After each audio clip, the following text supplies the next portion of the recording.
Are you looking for a Muay Thai gym? You're wondering, is it legit? You see people bowing. You see maybe some black belts up on the wall. You see a level system. You're not sure what to expect. Well, that's what this episode is going to be about today. I'm going to help you figure out if the gym you're looking at is actually legit or not.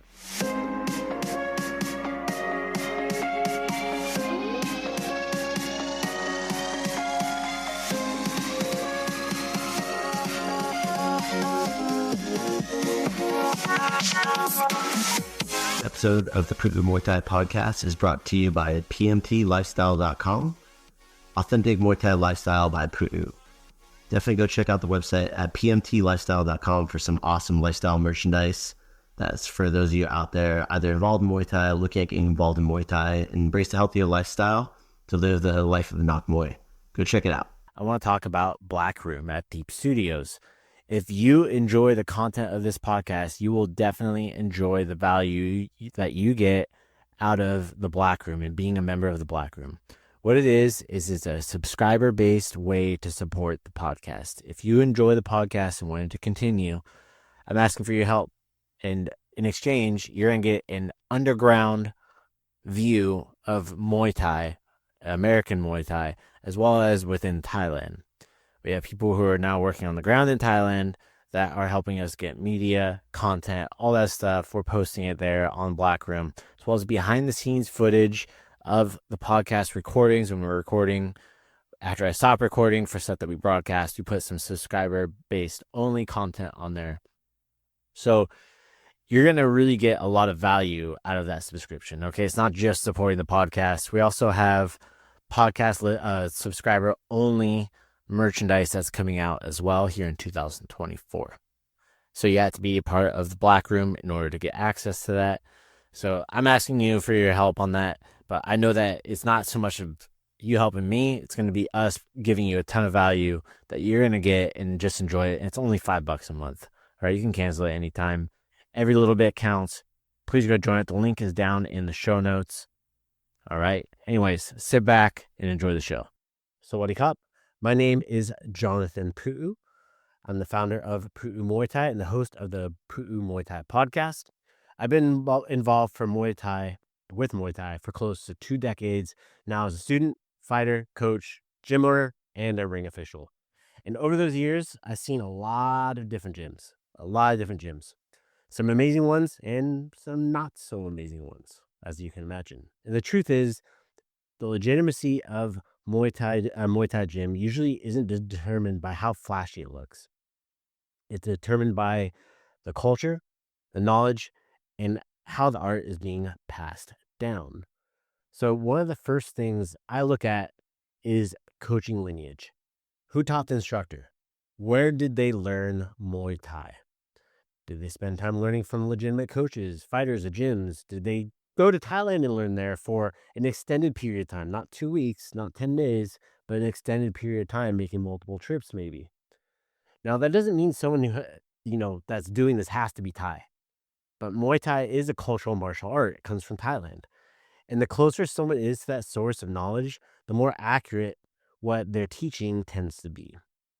And if a gym can clearly explain where their knowledge comes from, that tends to be a pretty darn good sign. And if it's vague or unclear, or that's something, worth questioning. If you're looking at a gym, ask them, hey, where did you learn from?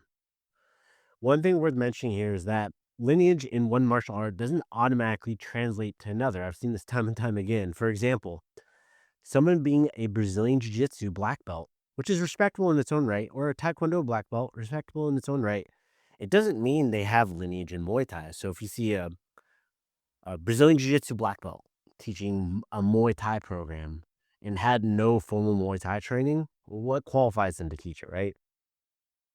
Those are great martial arts in their own right as well, Brazilian Jiu-Jitsu, Taekwondo, but Muay Thai is its own system with its own training methods, culture, and technical details and techniques.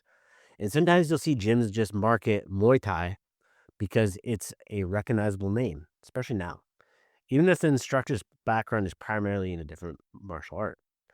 That doesn't necessarily mean the gym is bad, but it does mean you should look a little deeper into where the Muay Thai instruction itself and that program actually comes from.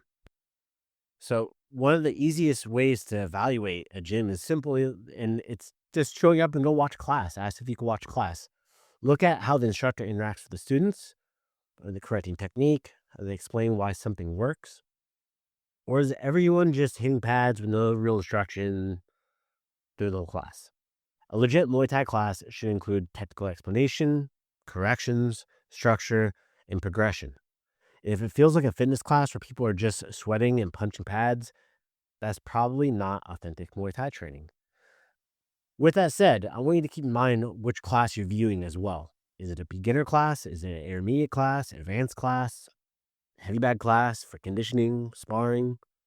Context really matters here as well.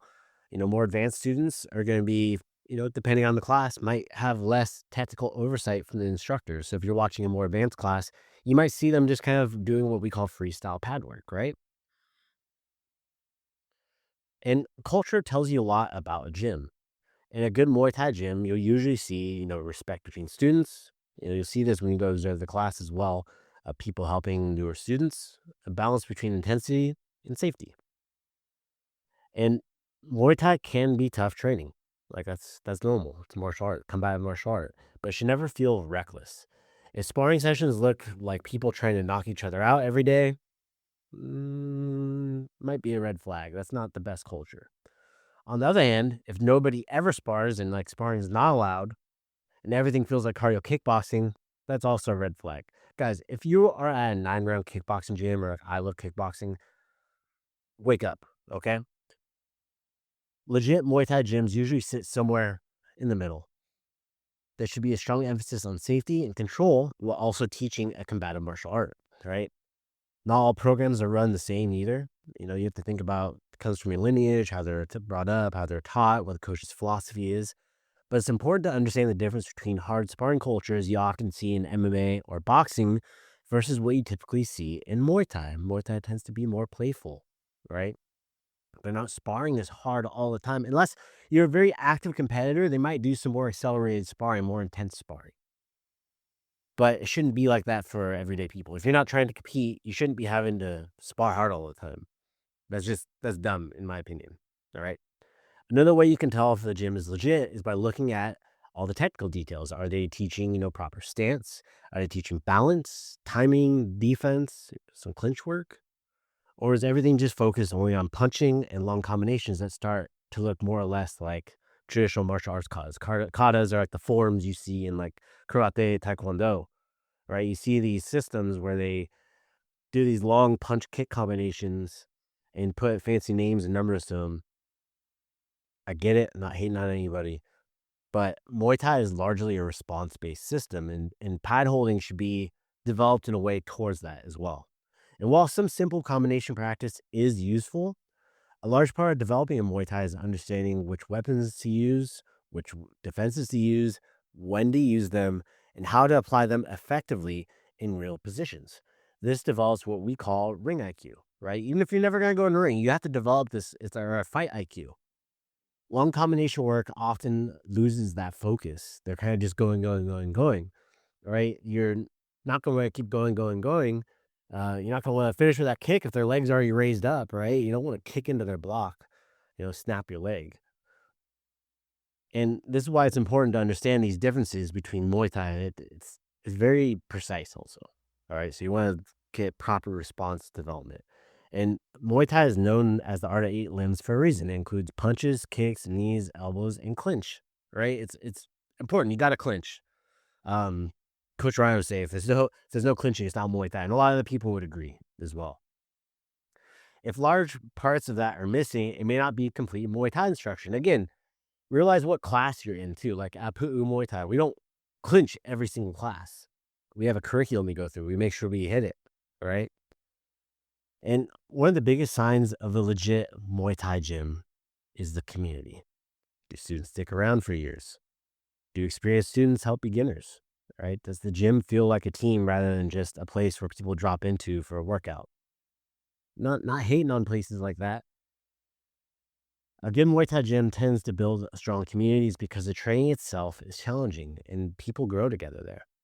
Even if their goals are different, they push each other toward their respective goals. If your goal is weight loss, the fighter is going to be pushing you towards that. If your goal is to compete, the person who's there to train as just somebody who loves martial arts is going to want to push you, right? They love to see you guys push. They live vicariously through them. If you're a martial artist, you're getting pushed by everybody, right? And that shared effort really creates a bond amongst the student body, right? Amongst the community in the gym. And if people are constantly coming and going, that can be a sign the gym is missing something. And with that too, here are a few red flags that can signal a gym might not be a legitimate Muay Thai gym. So first one is an instructor who can't explain where they learned, all right? If an instructor can't explain where they learned, they might have just learned from YouTube or Instagram, guys. You'd be surprised how often we'll post a drill. 2 weeks later, I see the new gym on Instagram using our drill. All right, just saying, you got to understand why. All classes that feel like cardio kickboxing, right? If you're always going to the heavy bag class, yeah, you might feel like that. But go the fundamentals class, the intermediate advanced class, drilling, what do those look like? Maybe there's no technical corrections. That's another red flag, right? Is the coach doing any correction at all?